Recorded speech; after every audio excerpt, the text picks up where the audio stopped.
Bonjour à tous et bienvenue pour cette nouvelle vidéo.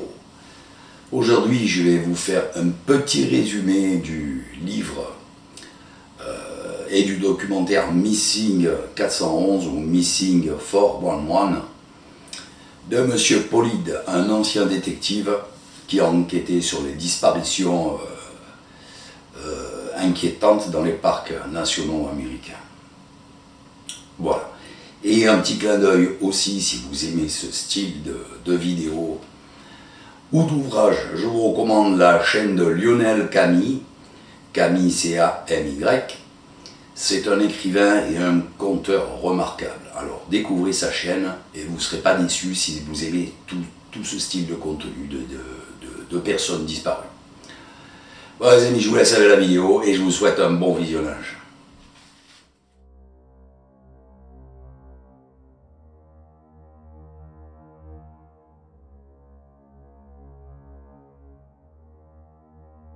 Les parcs nationaux américains sont de superbes sites, encore en grande partie sauvages. Le must pour partir à la découverte de la nature.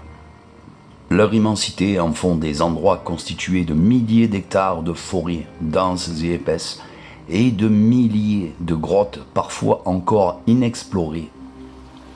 Toutefois, un côté obscur demeure dans ces lieux magnifiques. Depuis la création du National Park Service en 1916, on estime que plus d'1 millier de visiteurs ont disparu, souvent sans laisser aucune trace, en visitant un de ces parcs.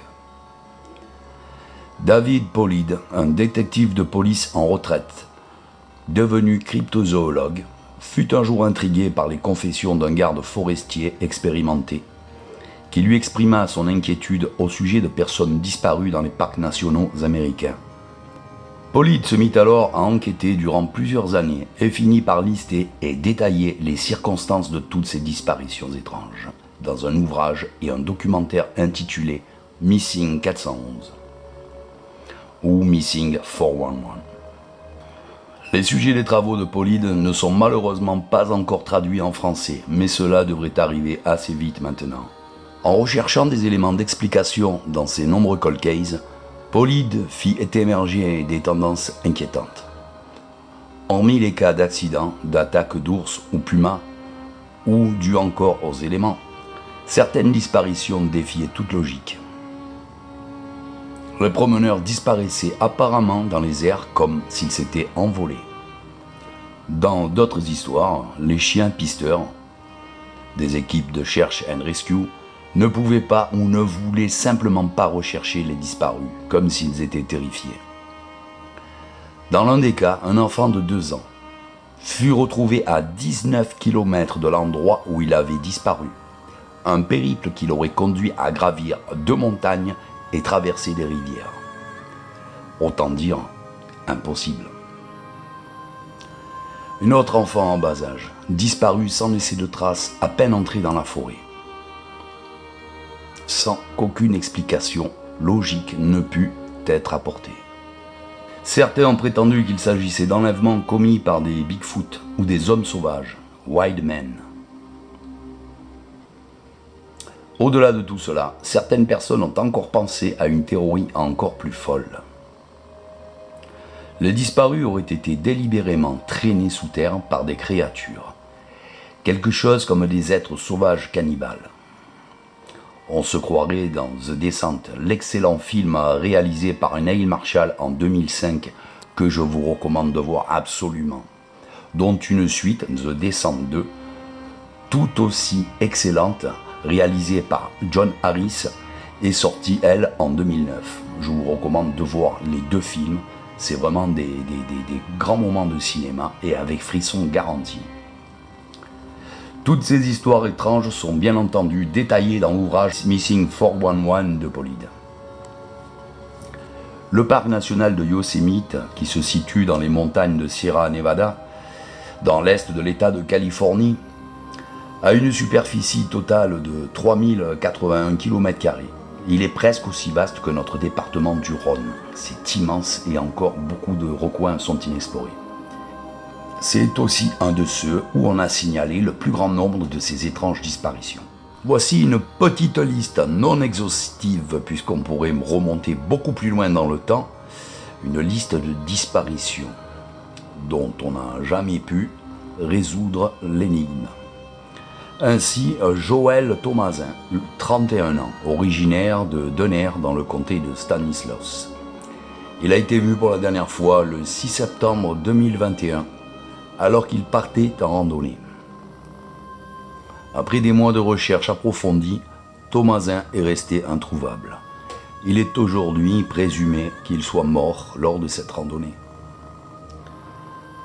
Sandra Jolunsen Hugh, 54 ans, est portée disparue depuis le 4 juillet 2020. Elle campait seule dans la forêt nationale de Yosemite. Seul son sac de couchage et son campement ont été retrouvés abandonnés. Peter Jackson, 74 ans, a disparu après avoir envoyé un texto à son fils le 17 septembre 2016. Il lui disait qu'il se rendait à Yosemite. Son campement a été retrouvé intact au terrain de camping de White Wolf, mais aucun signe de Jackson n'a été retrouvé. En 2019, on retrouvera juste son sac à dos abandonné dans la forêt. George Penka, 30 ans, a disparu lors d'une randonnée avec d'autres membres le 17 juin 2011. Selon ses compagnons de randonnée, il s'est séparé du groupe et a été vu pour la dernière fois au sommet des chutes Upper Yosemite. Richard Judd, 72 ans.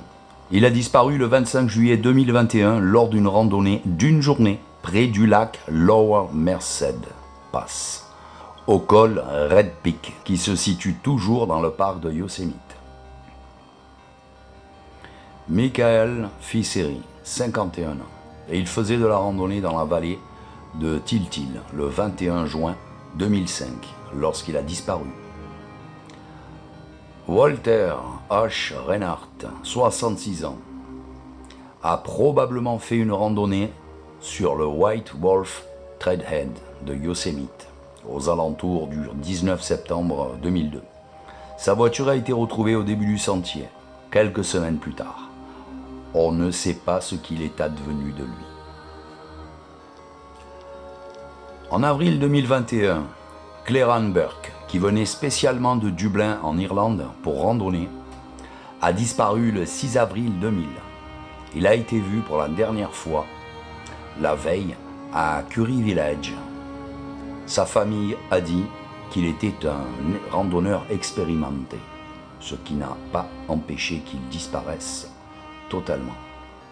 David Paul Morrison, 28 ans, est parti quant à lui de la vallée de Yosemite pour faire une randonnée dans le Half Dome aux petites heures du matin du 25 mai 1998. Il n'est à ce jour toujours pas reparu. Timothy John Barnes, 25 ans, a disparu lors d'une randonnée d'une journée vers les lacs Polly Dome le 5 juillet 1988. Des témoins l'ont vu pour la dernière fois au début du sentier Murphy Creek vers 9h du matin. Stacy Ann Arras, 14 ans, est partie pour un voyage de camping de 4 jours avec son père le 17 juillet 1981. Après son arrivée, elle a voulu faire une courte randonnée vers Sunrise Lake. Elle n'a jamais été revue. Dikran Klanjian, 20 ans, était en vacances d'été à l'université de Cambridge en Angleterre, où il était étudiant en médecine.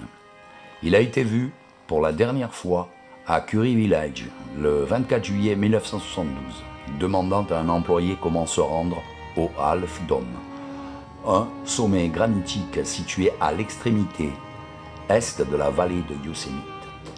Lui aussi n'est jamais revenu de sa randonnée. Voilà les amis. Pour ces quelques cas de disparition, et il y en a encore bien d'autres que pour la vallée de Yosemite. Je vous donne rendez-vous pour une prochaine vidéo. Et en attendant, je vous dis à très bientôt et ne vous perdez pas. surtout.